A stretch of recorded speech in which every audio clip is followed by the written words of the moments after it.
cette nouvelle rencontre, un endroit où aller. Ce soir, spécial rendez-vous les mardis de l'édition indépendante, une série d'émissions coproduites par la Fédération des éditions indépendantes, un endroit où aller et le soutien du CNL. Ce soir, j'ai l'immense plaisir d'accueillir la maison d'édition Locus Solus avec ses deux cofondateurs, Sandrine Pondaven et Florent Patron. Bonsoir Sandrine, bonsoir Bonsoir Florent. Nathalie. Alors, Bonsoir. avant qu'on commence à discuter tous les trois, je vais rappeler que les rencontres du mardi de l'édition indépendante, c'est une rencontre autour d'un livre, d'une maison d'édition. C'est pas forcément une nouveauté, c'est pour ça peut permettre à la fois de faire découvrir un texte, mais aussi surtout l'histoire et la naissance d'un ouvrage et surtout la démarche d'une maison d'édition indépendante. Et tout ça raconté par j'allais dire les acteurs que vous êtes. Vous êtes des éditeurs. Donc voilà, donc ce soir, on va parler donc de cette maison d'édition qui est située en Bretagne, qui a été fondée en 2012, mais je vais vous laisser peut-être me raconter comment vous avez mis un pied pour fonder cette belle maison d'édition, tout simplement. Bah alors, qui y va? Sandrine ou moi? Mm. Tu veux que j'y vais? J'y vais Allez-y. alors. Déjà, ça naît une maison d'édition comme Locus Solus, ça naît d'une rencontre. Donc, c'est la rencontre entre Florent et moi-même. Moi, j'ai un parcours plutôt de commercial en imprimerie. Donc, j'ai travaillé longtemps en imprimerie, 17 ans, à l'imprimerie Cloître notamment. Et c'est là que j'ai rencontré Florent et le milieu de l'édition.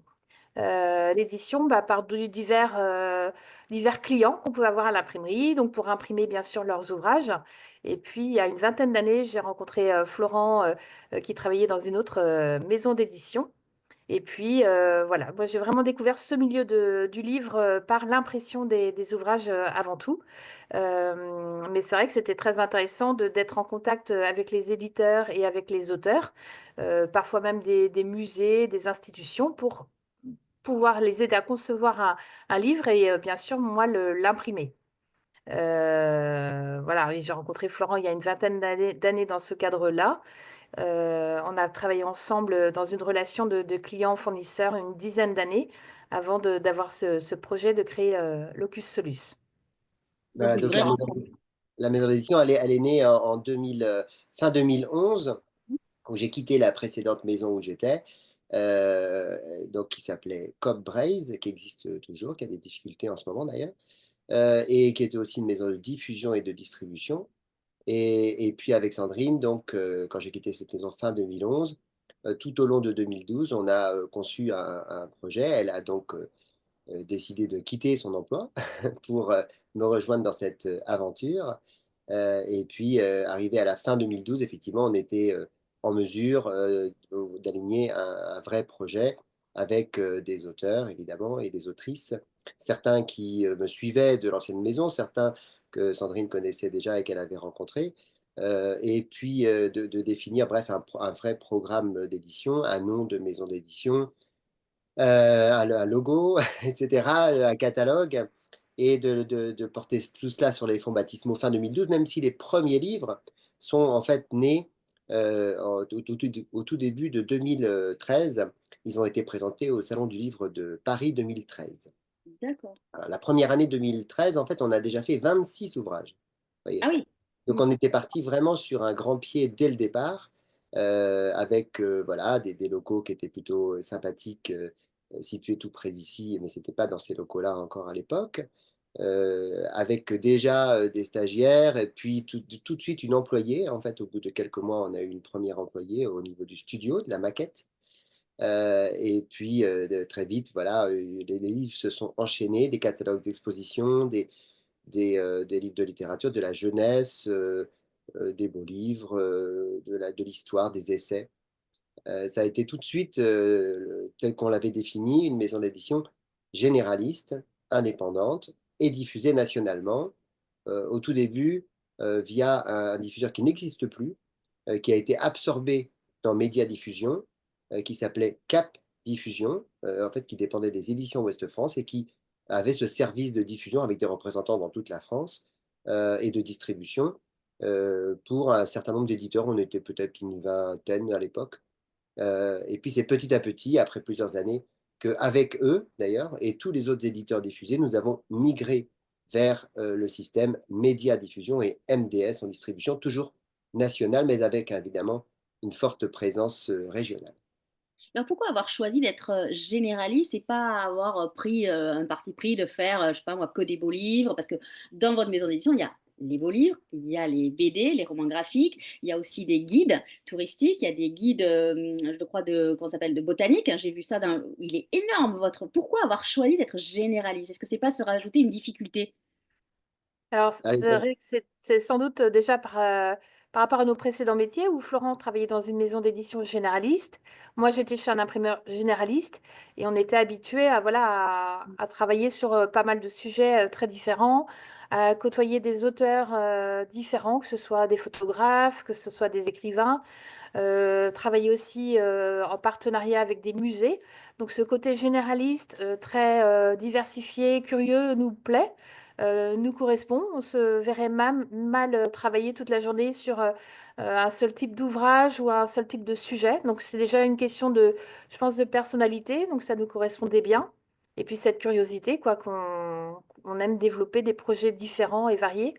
Après, c'est vrai que quand on regarde notre catalogue, il y a quand même des choses qui se dégagent.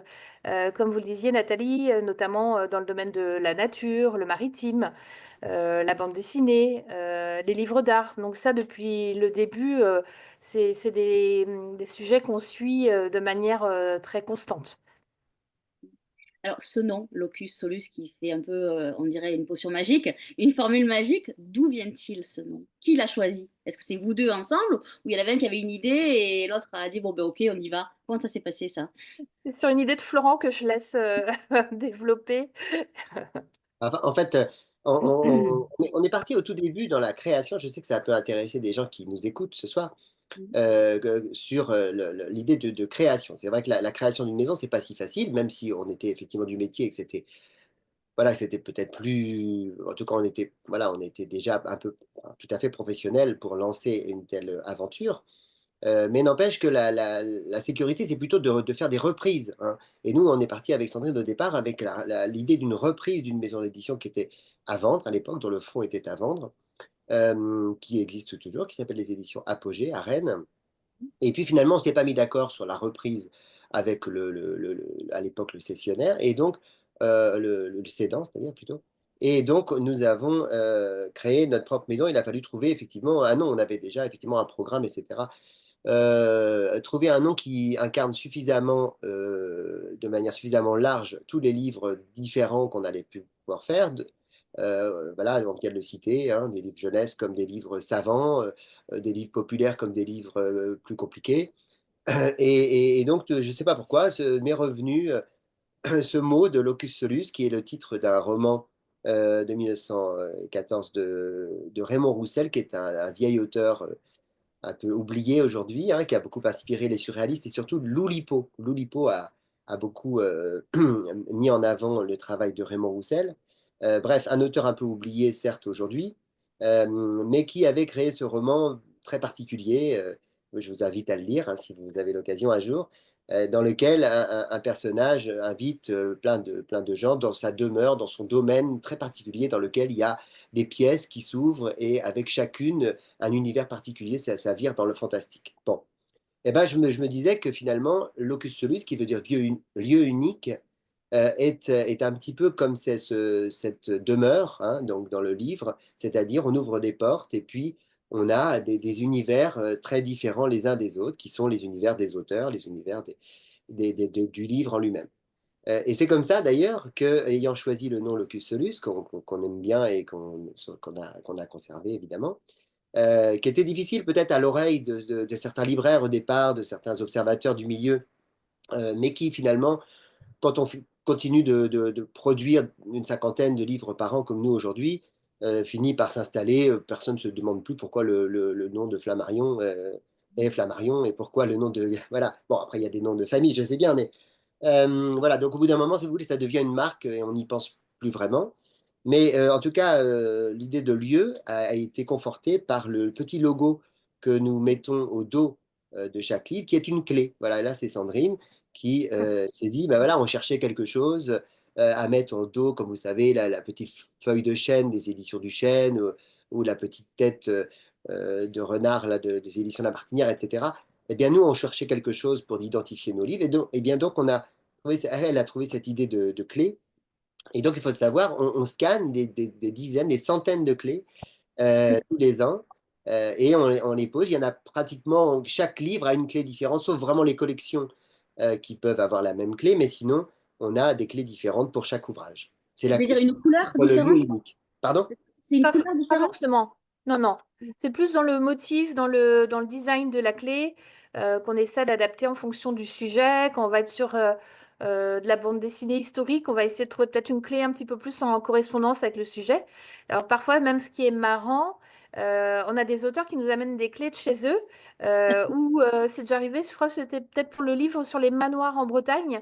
L'auteur nous avait ramené une clé d'un manoir et qu'on a en effet pris en photo, détouré, refait un petit peu le design. Et c'est vrai que c'est un petit côté marrant et que les auteurs aiment bien aussi quand on leur raconte cette histoire-là de clé. Et puis la clé, c'est tellement universel, ça peut être aussi bien quelque chose de très ancien, très stylisé, ou au contraire très symbolique comme une clé USB. Donc c'est intemporel, quoi. Oui, oui, non, ça, c'est sûr. Alors, j'ai vu qu'il y avait à peu près 500 titres de fond, c'est ça? C'est Oui. énorme. Alors, ils ne Ouais. sont pas tous disponibles parce que vous savez bien comment ça se passe dans l'édition. Il y a des livres qui s'épuisent, certains qui se réimpriment ou qui connaissent une nouvelle vie sous une forme brochée s'ils étaient reliés, sous une forme de poche s'ils étaient en grand format, etc., où ils changent de jaquette, où on actualise le contenu. Et puis il y a certains livres qui s'épuisent, et donc il y a quand même certains livres parmi les 500 que nous avons fait depuis le début à peu près, qui se sont épuisés, alors d'une part, et puis d'autre part, après il y a des livres dont il reste un tout petit stock disponible, et donc la distribution n'est plus possible au sens du grand diffuseur-distributeur auquel on a affaire, nous, hein. Et donc, parfois, il y a c'est souvent le cas hein, chez les éditeurs, il y a souvent quelques exemplaires encore disponibles, mais auprès de la maison d'édition. Et là, certains libraires, ou certains clients, ou certains même particuliers peuvent nous appeler pour les procurer. Mais c'est vrai que le catalogue est assez vaste. Alors, justement, vous venez de parler de la diffusion. Comment on fait pour être diffusé nationalement et avoir une visibilité quand on est Alors, un sur la différents partie formats? Ouais. diffusion, donc en effet, nous, c'était notre choix d'être diffusé, distribué au niveau national dès la création d'entreprise. Donc, comme le disait Florent tout à l'heure, on a commencé avec Cap Diffusion, qui était donc une émanation du groupe Ouest France. Donc, ça veut dire des représentants sur le territoire. Donc, à l'époque, c'était une quinzaine de représentants, ou à peine peut-être une douzaine de représentants qui nous représentaient. Donc, pour cela, ça veut dire faire des fiches argumentaires en amont, aller aux séminaires commerciaux et présenter devant les représentants les livres à paraître, faire un argumentaire, donner des extraits. C'est vrai que comme nous, on publie principalement des ouvrages illustrés, l'image est très importante, avoir une couverture la plus aboutie possible. Donc déjà, voilà, vraiment travailler en amont pour leur donner un maximum d'informations, parfois 4 mois, 5 mois avant parution. Et ça, c'est vraiment important d'être précis et de donner toutes ces informations-là aux représentants en amont. Et puis, en effet, on est passé donc de Cap Diffusion qui a été repris par Média Participation. Et Média Participation, aujourd'hui, c'est Média Diffusion. Donc, il y a 90 représentants sur la route. Et pour notre part, on est représenté dans deux équipes. Une équipe de niveau 1, avec une quinzaine de représentants qui sillonnent toute la France. Et puis, une équipe qui fait les niveaux 2, 3, 4 de librairie et d'espace de vente du livre. Alors, Et ça la demande un diffusion, gros travail, notamment à Sandrine qui s'en charge, de préparation, on l'a dit en amont, mais voilà, il faut vraiment avoir un suivi très, très précis des infos, des actualisations, parce que évidemment que si quelques mois en amont, on n'a pas toujours tous les éléments avec les auteurs, donc il faut essayer de réunir ces éléments, et puis au fur et à mesure qu'en revanche on les reçoit et qu'on arrive vers un produit fini où on s'est mis d'accord sur l'ensemble des choses, eh bien il faut toujours les actualiser dans les bases de données, donc des référencements.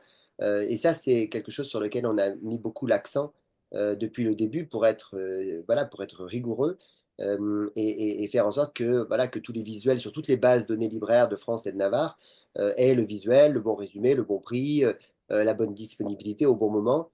Et ça, c'est quelque chose, en fait, c'est un travail déjà très important à mener au quotidien. Alors, vous êtes partagé le travail comment? C'est-à-dire, parce que bon, dans une maison générale, quand il n'y a que des romans, bon, c'est facile, il y a un comité de lecture, tout ça. Vous, il y a tellement de pas, vous avez tout en un, en fait. Est-ce que Sandrine fait plus, je vais dire n'importe quoi, les beaux livres, et vous, Florent, vous faites plutôt bah, les guides? Comment vous êtes réparti la tâche? Et à quel moment vous vous réunissez pour clôturer tout ça, là, pour dire, bon, Alors, on y ouais, déjà, Sandrine, peut-être, vas-y, présente l'équipe, peut-être. Oui. Alors bah, moi je suis à la direction administrative et commerciale. Donc comme l'indique mon nom, tout ce qui est gestion de l'entreprise, la partie relation avec la banque, les fournisseurs. Comme j'étais commerciale en imprimerie, c'est un domaine que j'aime et que je connais bien, que je maîtrise bien. Donc je gère la fabrication en lien aussi avec l'équipe. Et puis la partie commerciale, et dans la partie commerciale, c'est en effet donner les bons arguments aux représentants et puis toute la partie communication avec donc mon équipe. Donc moi j'estime que sur la partie administrative commerciale, sur les 8 personnes que nous sommes, on est 4. Et sur la partie éditoriale, donc ça c'est le rôle de Florent et du studio et de notre autre éditeur François. Voilà, c'est vraiment réparti moitié-moitié. Après, on est une petite équipe quand même et les relations sont très proches et facilitées par le fait qu'on soit régulièrement dans les mêmes locaux. Vraiment, on travaille en proximité. Et puis, bah, Florent et moi, on travaille ensemble depuis plus de 20 ans. Donc, je sais pas, c'est assez naturel dans notre façon de travailler. Je sais sur quoi il peut être bien plus efficace que moi et enfin, l'accompagner, moi, pour ma part, au mieux dans les diverses tâches. Alors, Voilà, donc, ici, je pourrais vous faire visiter les locaux, mais on va peut-être voir tout à l'heure, à un moment donné, une petite en vidéo où on soirée. découvrira voilà, quelques lieux ici dans les locaux de Châteaulin, hein, qu'on a donc acheté il y a maintenant 7-8 ans, qui sont assez vastes, même si des fois on est un peu à l'étroit, parce que donc, comme tu l'as dit, on est nombreux. Et il y a donc 2 personnes au service surdiffusion, relations libraires, promotion, site internet, actualisation des réseaux et toutes les informations, même les relations pour les salons du livre ou les événements extérieurs. Voilà, 2 personnes, Régis et Chloé. Une personne avec Sandrine qui l'aide pour la gestion, c'est Kevin dans le bureau à côté.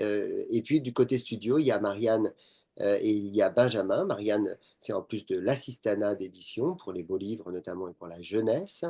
Voilà, tous les deux sont extrêmement compétents pour tout ce qui est agencement, maquette, etc. Même s'il nous arrive de faire appel à des graphistes extérieurs, comme évidemment à toute une galaxie de gens dans la chaîne du livre, hein, les correcteurs, les préfaciers, les traducteurs, les traductrices. Et des photograveurs, etc. Et puis enfin, donc il y a mon alter ego en tant qu'à l'éditorial vraiment pur.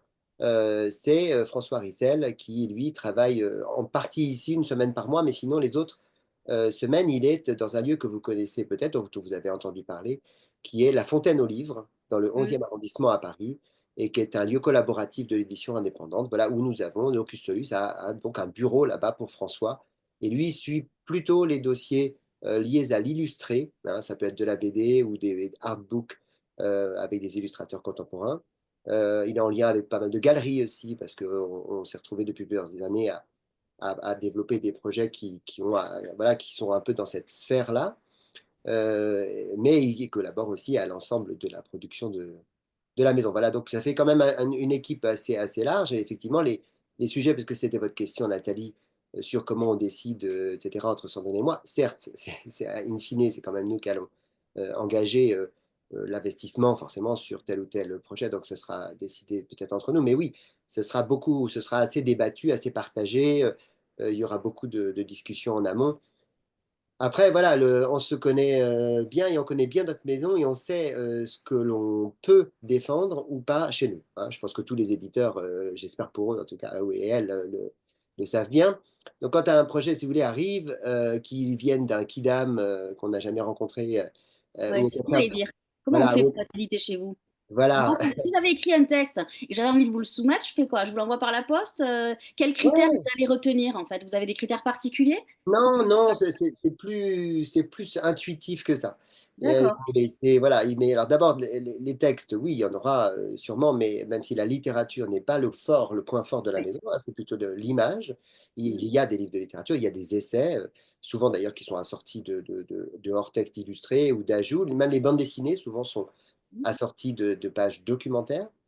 Mais voilà, un projet qui va arriver, quel qu'il soit, va, j'allais dire presque spontanément être vu par nous comme étant potentiellement quelque chose vraiment qui nous ressemble, qui peut être développé chez Locus ou pas. Voilà, si c'est ou pas, on va pas passer de temps dessus, ou peut-être même malheureusement, on n'aura pas le temps de répondre. Vous savez, on en reçoit peut-être 2, 3, 4 par jour, hein, ça fait beaucoup dans l'année.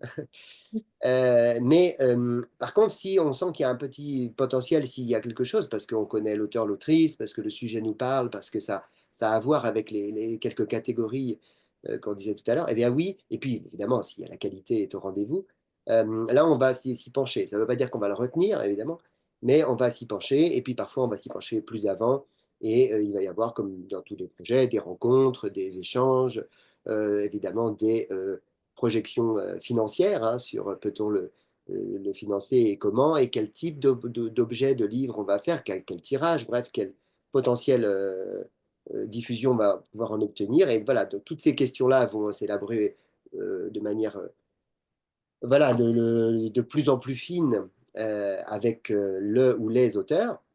Et à un moment donné, on va dire, OK, on est parti. Alors, ça pourra être un projet tout ficelé, hein, c'est-à-dire vraiment écrit de A à Z, comme vous dites, un manuscrit ou un tapuscrit. Euh, mais finalement, il y a aussi beaucoup, mais quand je dis beaucoup, c'est vraiment une grande proportion de projets qui arrivent sous forme d'idées, sous forme de quelques lignes, de synopsis, d'une note d'intention, voilà. Et donc, ils vont se concevoir dans le cours de l'année, et parfois même dans le cours de 2 années, notamment les bandes dessinées qui vont prendre un long temps entre le moment où on a Ouais, c'est ce accepté que le j'allais dire. projet et le J'allais vous poser moment cette où, question. voilà, une bande dessinée, c'est extrêmement long à concevoir parce que les auteurs, il va falloir scénariser, storyboarder, ancrer, enfin dessiner, pardon, Ouais. ancrer, mettre en couleur, etc. Voilà, toutes ces étapes-là vont être suivies sur de longs mois. Et c'est une autre démarche, vous voulez, que de recevoir un manuscrit tout fait sur lequel on peut évidemment apporter des corrections, échanger avec l'auteur pendant aussi longtemps que possible. Mais il y a beaucoup de livres de photographie aussi, notamment, qui se conçoivent au fur et à mesure. Mais en moyenne, combien de temps s'écoule entre le fait où vous dites on prend, on va faire, et jusqu'à ce qu'il sorte, qu'il soit publié? Combien de temps en moyenne à peu près? En- C'est assez variable, ça dépend en effet du type de livre, comme on fait des ouvrages de 48 pages à des ouvrages qui font 700 et quelques pages pour le plus gros.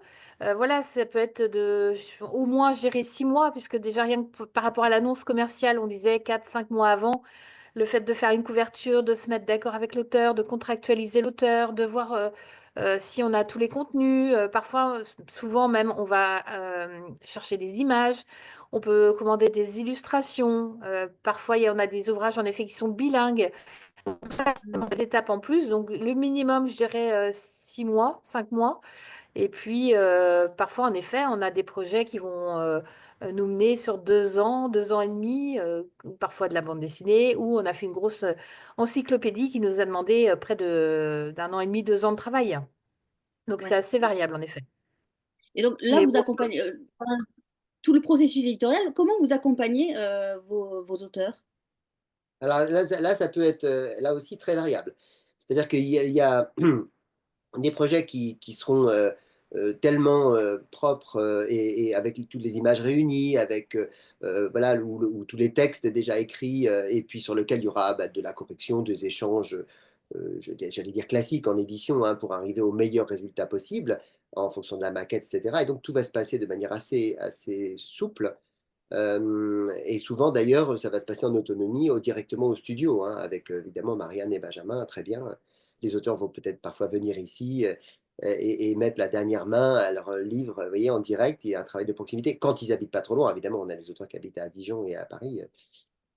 Et enfin, il y a d'autres projets, c'est l'inverse. Il va falloir faire beaucoup d'accompagnement pour se mettre à chaque étape d'accord sur les contenus, Et là, ça va être beaucoup d'allers-retours entre eux et nous. Tu mentionnais, Sandrine, tout de suite, par exemple, la recherche iconographique. Dans un livre documentaire, elle n'est pas toujours le fait des auteurs, elle est parfois le fait des éditeurs, voilà, qui ont des services iconographiques. Bon, nous, on est une petite équipe, donc, mais on va faire des recherches nous-mêmes. On va aller chercher dans des musées à Copenhague et à Tokyo, voilà, les tableaux qui vont illustrer telle ou telle partie du livre. Et donc, vous voyez qu'il y a des choses qui sont quand même un peu dévolues à la maison d'édition, dans l'éditorial, même si on n'écrit jamais rien, évidemment, à la place des auteurs, voilà, qui sont heureusement, voilà, c'est eux qui signent le livre, c'est normal. Mais il y a parfois, effectivement, une valeur ajoutée, en tout cas, nous, on l'estime comme ça, que la maison peut apporter. Ça dépend beaucoup de la personnalité des gens avec lesquels on travaille, d'abord. Et puis de la nécessité. Il ne s'agit pas d'intervenir pour le plaisir d'intervenir, il s'agit d'intervenir à bon escient, si possible, en fonction de ce que nous, on ressent comme étant le meilleur livre qui soit dans cette gamme-là, dans cette catégorie-là. Parfois, c'est des choses assez savantes, hein. On a fait ici des atlas naturalistes, tu as parlé d'encyclopédie, d'architecture, des choses comme ça, ou d'archéologie, ou des choses avec des services d'archives. Et puis parfois, c'est des choses beaucoup plus populaires ou beaucoup plus grande circulation publique.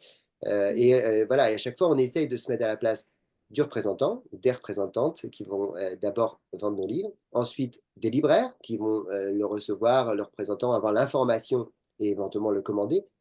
Et enfin, on peut se mettre évidemment à la place des lectrices, des lecteurs, des médiathèques, de tous les prescripteurs aussi du livre qui vont ensuite, on l'espère en tout cas, en parler, en faire parler, l'acheter, le prêter, le lire, le relire, le commenter sur Babelio. Vous voyez, donc c'est... Bon, après, c'est classique, hein, je crois que toutes les maisons d'édition font ça, mais voilà, nous, en tout cas, c'est comme ça qu'on procède. Et il y a effectivement parfois une très forte intervention de la part de la maison, et puis parfois pas du tout. Il faut savoir doser, hein, il ne faut pas être... je crois que voilà, on essaye d'être voilà, d'être à notre bonne place. Alors, vous êtes un éditeur indépendant. En quoi votre fonction, vous, d'éditeur indépendant, diffère d'un éditeur qui est dans un grand groupe? Est-ce que il y a quelque chose qui diffère ou pas? Vous avez la même fonction exactement. Bah, c'est vrai du coup, comme on est indépendant, ça veut dire qu'on est indépendant financièrement et on décide, voilà, tous les deux et avec l'équipe des projets qu'on va suivre. C'est arrivé d'avoir des vrais coups de cœur sur des projets et voilà, dans la journée, pouvoir dire oui à Oui, un projet. oui, Ce qui n'est pas le cas, j'imagine, dans une maison avec plusieurs strates de décision et de stratégie éventuellement commerciale, marketing. Nous, voilà, si on est décidé tous les deux avec l'équipe, on peut y aller très rapidement dans la journée. Et puis après, c'est peut-être dans la façon de faire au quotidien où on est en effet sur un travail très collaboratif, je pense, avec l'équipe. Bah, c'est vrai qu'avant de monter Locus Solus, nous, avant tout, on était salariés dans des équipes plus ou moins grandes. Florent travaillait dans une entreprise où ils étaient une vingtaine. Moi, j'étais plutôt dans des entreprises entre 70 et 120 personnes. Donc, toujours plutôt dans des grosses équipes et le côté humain est très important. Donc, je pense qu'on a gardé ce côté de l'indépendance dans le choix de la prise de décision principalement. Après, Florence, si tu vois Donc, c'est ça la euh, force. peut-être. C'est ça la force des éditeurs indépendants. C'est ce que pardon, vous pardon, développez. la tête, j'ai pas trop compris, excusez-moi. C'est donc ça la force des éditeurs indépendants. Alors, c'est les forces et des faiblesses, parce qu'effectivement, voilà, et c'est pas à vous que je vais apprendre, et certainement que vous avez croisé beaucoup d'éditeurs indépendants de taille petite, voire petite moyenne, comme nous, quand même, on n'est pas tout petit, qui, donc, On est dans le top 100 du classement Livre Hebdo 2024. voilà. Déjà. Donc, à Florent, arrêtez de dire que vous êtes petit. Vous n'êtes pas si petit que ça. Ah, Voilà, moi je dis qu'on est moyen, moyenne Voilà. maison. mais en tout cas, voilà, donc beaucoup de gens, et c'est vrai que la vie n'est pas, au quotidien n'est pas facile, il faut vraiment en redoubler d'efforts. Alors que on est sur des tirages moyens, par exemple, pour moi, l'indépendance, c'est ça, c'est les tirages moyens qui sont pas très élevés, hein, qui sont à 3500 par exemple, 3000 exemplaires, ce qui est pas si mal, évidemment, quand on fait 50 livres par an, bien sûr. Alors que les grands groupes sont souvent adossés, eux, à leur propre structure de diffusion. Si vous voulez, nous, le groupe qui nous diffuse, Média Participation, ben voilà, ils possèdent La Martinière, Le Seuil, Dargaud, Dupuis. Donc évidemment, qu'ils ont peut-être un intérêt plus fort, comme la Sodis avec Gallimard et, voilà, et Interforum avec Albin Michel, à défendre d'abord leurs ouvrages et puis ensuite, évidemment, à défendre ceux des diffusés, etc. Ça veut donc dire qu'il y aura des mises en place plus fortes, qu'il y aura des auteurs peut-être plus célèbres, je ne sais pas, des tirages plus élevés, et que toute l'économie, parce que c'est une économie d'échelle, l'édition, s'en retrouvera plus, mieux, meilleur, voilà, plus facile. Quand on est sur des volumes un peu plus petits, tout est beaucoup plus difficile. Et pourtant, nous, on essaie de faire du Made in France, de travailler donc avec des imprimeurs majoritairement en France, à 80 ou 90% chaque année, nos livres sont fabriqués en France, d'avoir des circuits le plus courts possible, des papiers labellisés, des encres végétales. Donc tout ça coûte un petit peu plus cher à la production. Mais aussi de payer correctement nos auteurs, hein.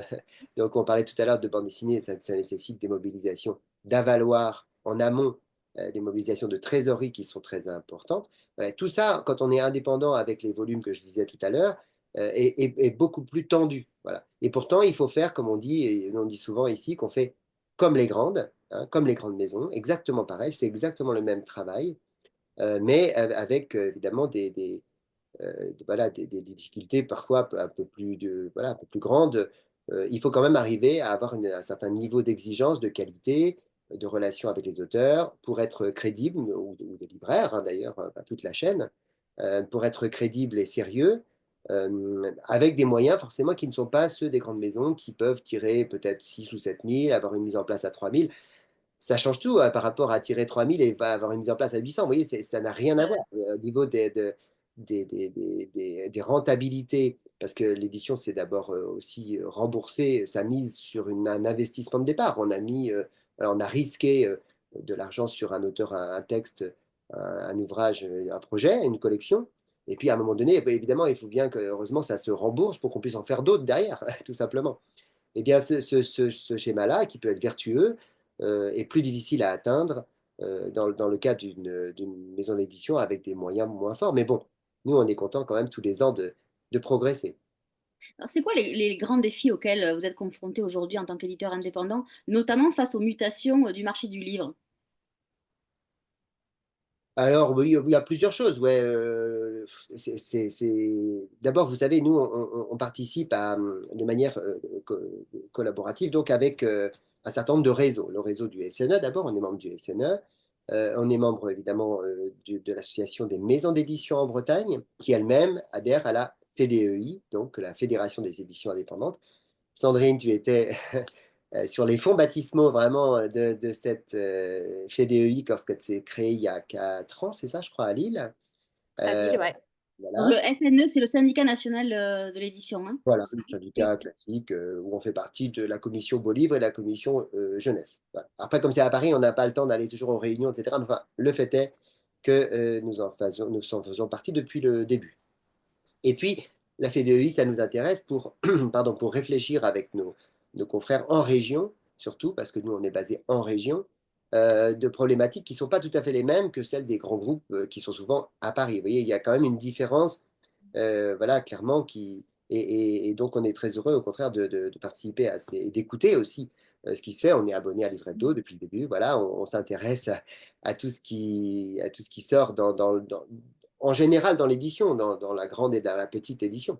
Mais il y a toujours des idées à prendre, il y a toujours des façons de faire des uns et des autres, bonnes ou mauvaises, dont on s'inspire. Et puis voilà, donc les mutations d'aujourd'hui sont nombreuses. On a parlé longtemps de la mutation du numérique, finalement. Elle n'a pas vraiment impacté, enfin, j'aime pas trop ce verbe-là, mais bref, elle n'a pas eu beaucoup d'impact sur la chaîne du livre papier, hein. Heureusement, beaucoup de détaillants se sont ouverts. En Bretagne, vous savez, on a eu la plus forte proportion d'ouverture de librairies il y a 2 3 ans, là, lorsqu'il y a eu une petite embellie après le Covid. Bon, il faut s'en méfier parce que malheureusement, ce ne sera peut-être pas aussi durable. Mais le livre papier voilà, a gardé évidemment toute sa place dans la chaîne et le numérique n'a pas été, voilà, n'a pas fait la mutation.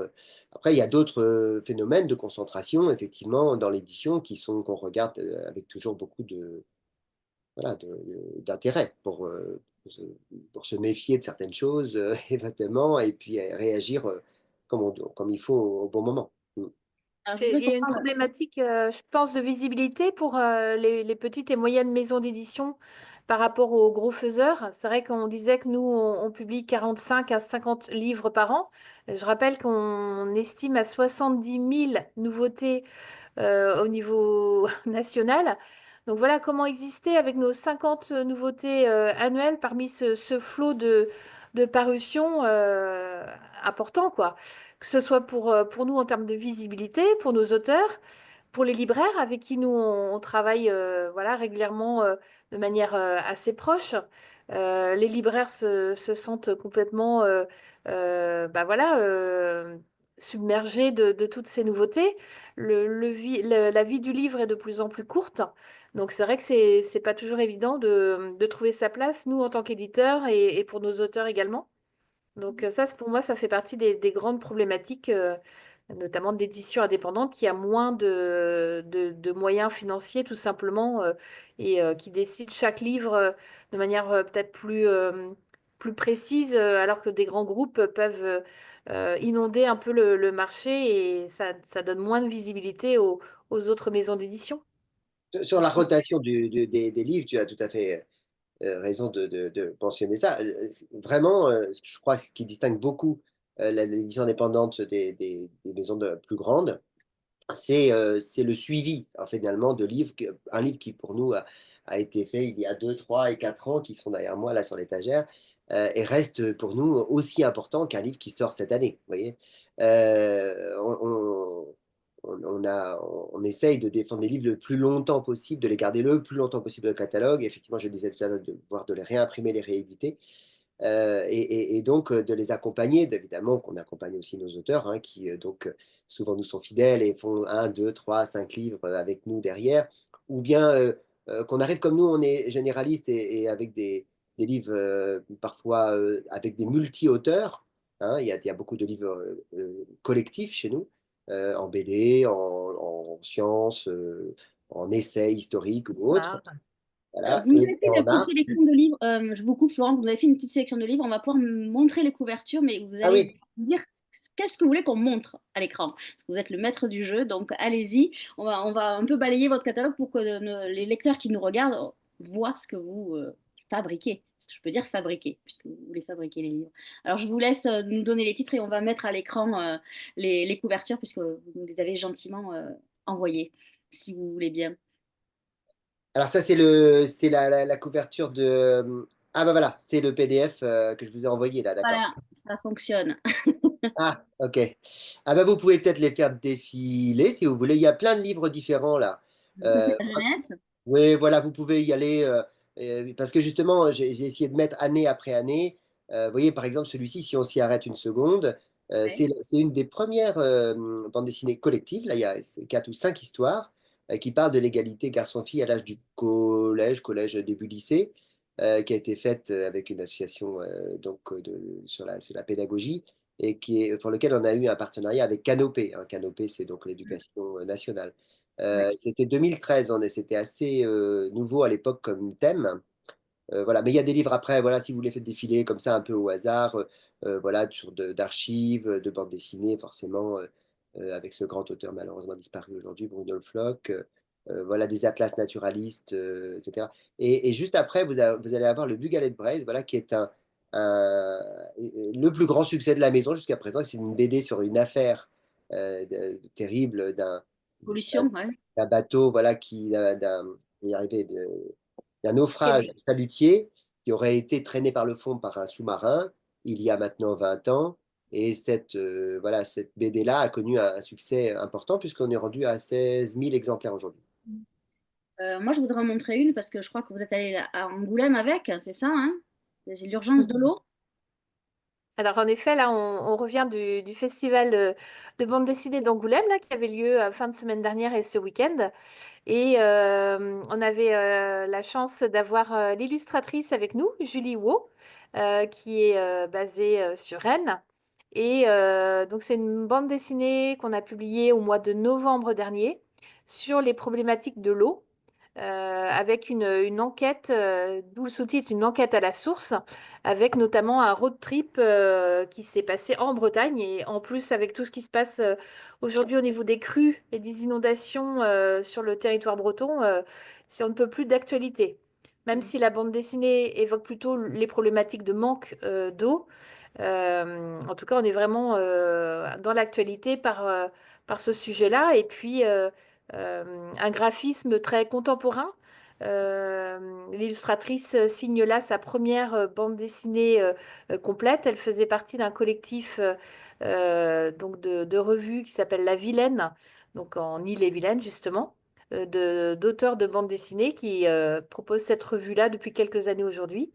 Et puis, une base enfin, notre bande dessinée a été scénarisée, écrite par Christian Baudu, qui lui est documentariste et qui connaît très très bien le sujet des problématiques de l'eau, puisque il a travaillé, enfin, il est le coprésident de l'association Les Hydrophiles, basée à Redon, et qu'il a été interviewé pour faire des podcasts, une quinzaine d'acteurs, institutions, de gens vraiment référents dans le domaine de l'eau pour écrire ce scénario-là.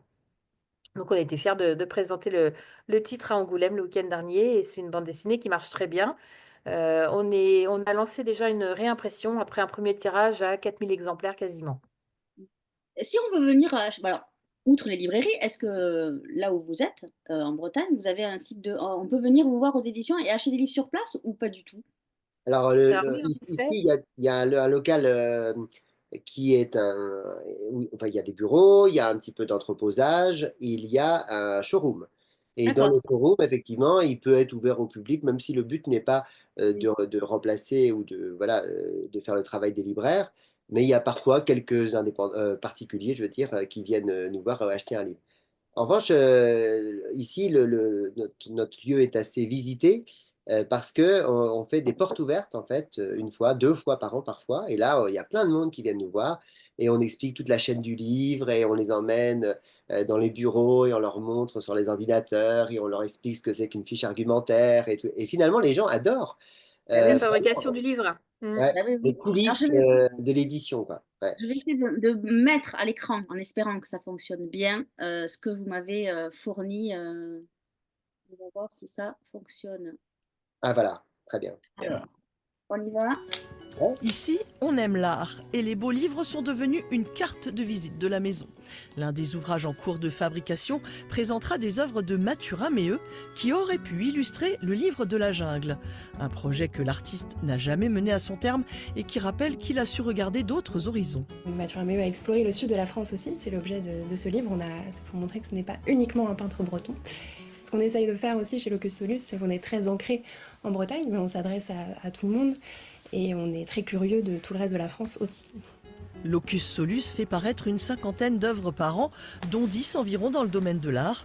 Mais la maison d'édition châteaulinoise se revendique généraliste et que ce soit de la BD ou un roman, elle dorlote l'ouvrage de la maquette jusqu'au libraire et soutient l'auteur dans sa promotion.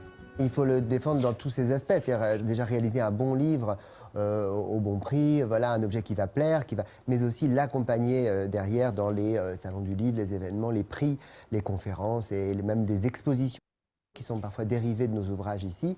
Bref, pour le faire connaître, pour faire connaître son travail.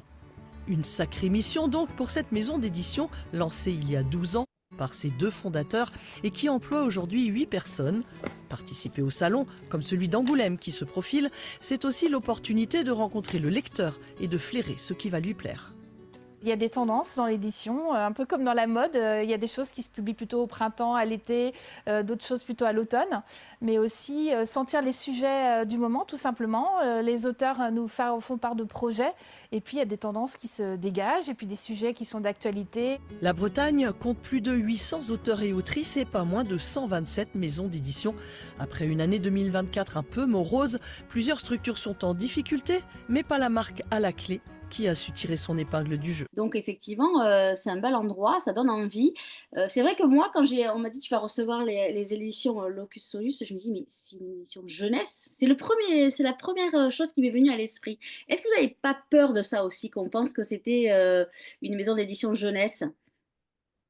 C'est peut-être parce que comme on est généraliste, certains libraires, observateurs, lecteurs, lectrices nous connaissent par le prisme d'un ou deux livres ou d'une collection ou parce qu'il y a des auteurs chez nous qui sont identifiés dans telle ou telle catégorie. Bon.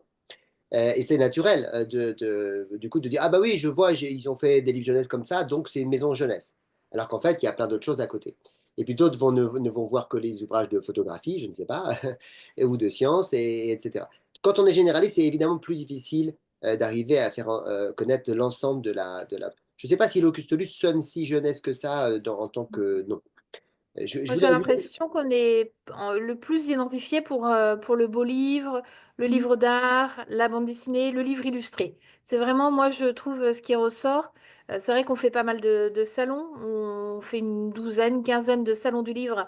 Alors, beaucoup sur le Grand Ouest, mais sur Paris également, sur Alès. Bon, là, on revient d'Angoulême. Je pense qu'on a cette image d'éditeur de livres illustrés avant tout. Et pas uniquement jeunesse ou uniquement art ou autre. D'accord. Et puis, je voulais ajouter aussi tout à l'heure, que par rapport, comme vous disiez, Nathalie, sur les locaux, ici aussi, on organise ce qu'on appelle le Printemps des libraires, qui va avoir lieu tout bientôt, là. Donc, il y a des médiathèques et des librairies qui sont invités sur voilà, à 100, 200 kilomètres à la ronde même.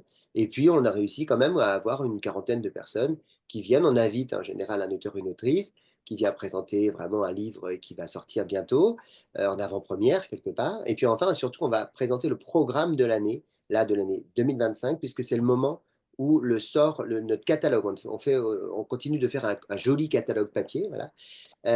Voilà. En général, on utilise une illustration d'un des auteurs de l'année, forcément.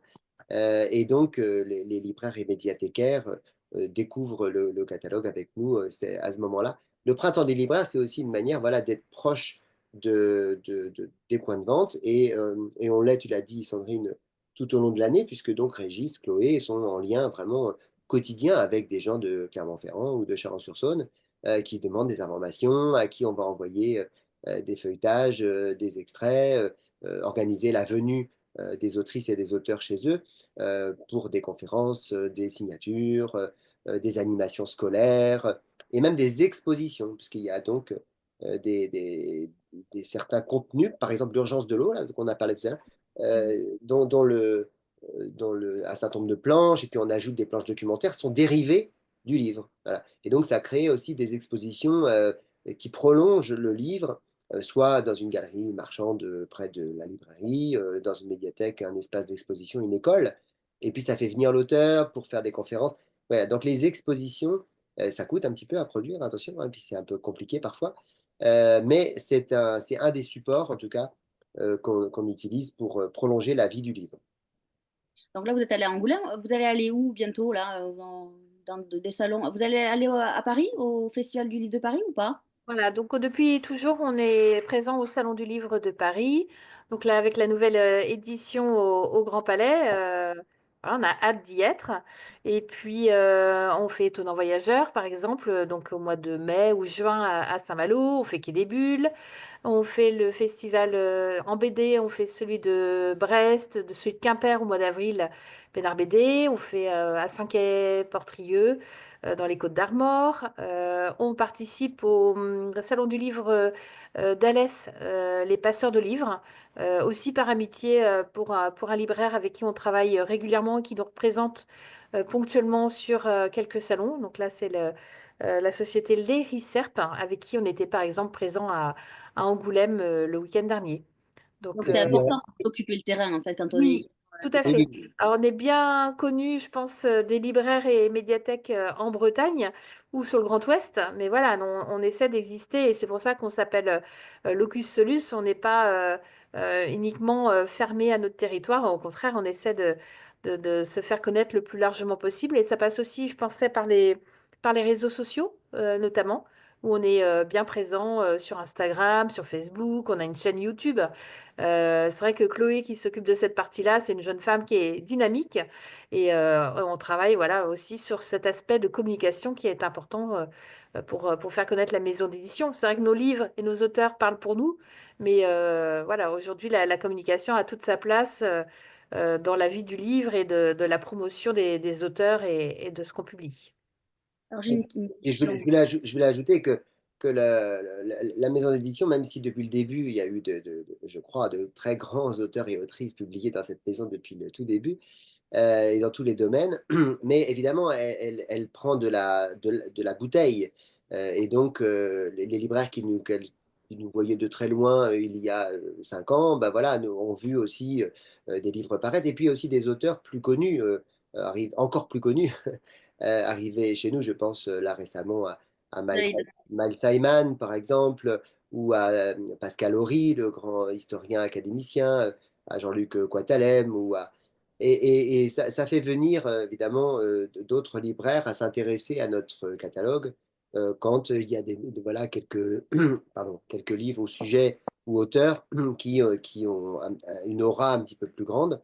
Voilà. Donc notre but n'est pas de révolutionner, encore une fois, notre façon de faire, notre fidélité avec des auteurs et des projets qui nous parlent, mais évidemment, il est de faire grandir la maison, voilà, pour la faire connaître plus largement chez les libraires. C'est vrai qu'on voilà, on essaye d'avoir une relation la plus professionnelle possible. Que je disais, on fait comme les grandes, par exemple, on réalise ici pas mal de blad, hein, donc des documents de 8, 10, 12, 16 pages avec des journalistes pour présenter le livre en amont. C'est vrai que tu l'as dit, Sandrine, on se rend voilà, tous les 2 mois à Paris pour les séminaires commerciaux. Voilà, on est présent au Salon du livre d'Histoire de Blois, à Sceaux BD à Paris. Bref, on essaie d'exister voilà, partout où on peut aller, mais on ne peut pas non plus se dédoubler, se détripler. On n'a pas le don d'ubiquité, n'est-ce pas? Et donc, on essaye de. Voilà, bah, il y en a d'autres qui apparaissent là sur les plus récents. Si vous descendez un petit peu, vous allez en voir d'autres. Voilà, ça, c'est les pâtres officiels de la marine qui étaient dessous. Miles Simon est là, absolument. Voilà. Et juste en dessous, tiens, si vous voulez bien cliquer, il y a. Donc, le Miles Simon a été écrit au niveau du texte par François Bunel, hein, le François Bunel de la Grande Librairie dont vous parliez tout à l'heure. Le Arthur, là, qui est juste dessous, on a vraiment un coup de cœur pour ça parce que c'est un cycle de 4 volumes très luxueux, voilà, de 500 pages chacun, qui sont très beaux, pas très chers, hein, à moins de 25 euros, et qui regroupent pour la première fois le cycle intégral de la légende arthurienne. Ça fait vraiment, là, le troisième est chez l'imprimeur actuellement. Quand le quatrième sera là, il y aura même un coffret. Et c'est vraiment un bel objet et surtout un contenu voilà, extraordinaire. D'abord pour se replonger dans la légende arthurienne dans une langue contemporaine, puisque c'est réécrit entièrement par un auteur qu'on adore, qui s'appelle Tristan Pichard, et aussi pour trouver tout un tas d'appareils critiques à la fin avec des arbres généalogiques, des biographies, des cartes, plein de documents. Voilà. Si vous descendez un peu plus bas aussi, vous allez voir justement tout en bas de votre colonne, là, un livre de Pascal Horry qui s'appelle Le Petit Nazi illustré, voilà, alors, qui a un titre un peu... Ah, Ah, c'est parti. ça va revenir. Qui était voilà, qui est un titre. J'avais une question sur les auteurs. Est-ce que les auteurs qui ont commencé chez vous restent ou ils partent dans les grandes maisons une fois qu'ils ont un peu essuyé les plâtres en se disant bon, tiens, on va aller par confort dans une petite maison d'édition pour commencer et après ils partent ou ils restent, ils sont fidèles? Non, nous, ils Ils sont sont plutôt plutôt fidèles, je oui, pense. Je pense à Christine Le Déroute, qui est à son combienième titre avec nous, oui, 10e, 12e? 12e peut-être. 12e titre, et voilà, elle aurait pu être séduite par des plus grandes maisons d'édition. C'est vrai que je pense qu'on crée un lien de proximité entre l'auteur et nous et l'équipe. Donc c'est ça aussi qui fait la différence. Voilà, quand ça se passe bien, on a envie de continuer de travailler avec les mêmes personnes, mais après, on parlait tout à l'heure de l'illustratrice de la bande dessinée L'Urgence de l'eau. C'est voilà, c'est une première publication qu'elle fait avec nous. J'espère qu'il y en aura d'autres. Euh, voilà, Après, il y a pas de règles. c'est peut-être même l'inverse. Des fois, on aimerait bien, nous, les petites maisons, et on y arrive quand même à de débaucher. Ben Euh, oui, voilà, on On parlait de débauche. François Bunel tout à mais l'heure, qui a accepté d'écrire le texte du livre America de Miles Simon. Voilà, c'était chouette aussi de pouvoir travailler avec un grand auteur comme ça, journaliste, bien connu du grand public.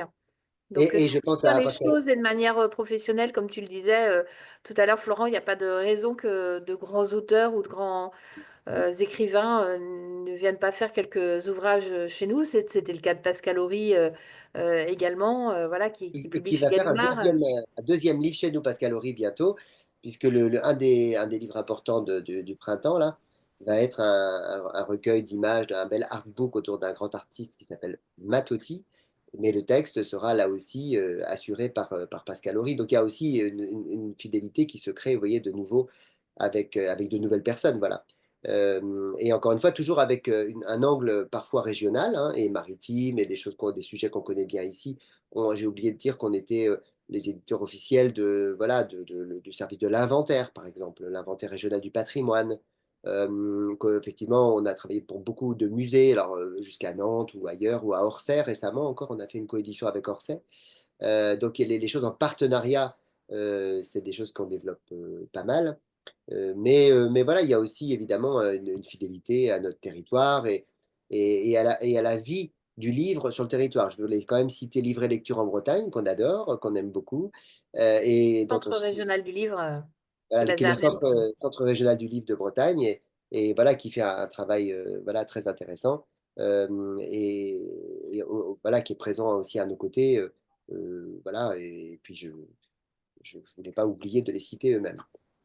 En tout cas, moi, je vous ai découvert, je ne vous connaissais pas, voilà, j'ai la franchise. Mais on découvre de belles, avec la Fédération des éditeurs indépendants, moi, je découvre des maisons d'édition, donc c'est aussi bien, nos lecteurs aussi, donc c'est l'essentiel. Là, ça va bientôt faire 1 heure qu'on discute, on discutera encore longtemps avec vous.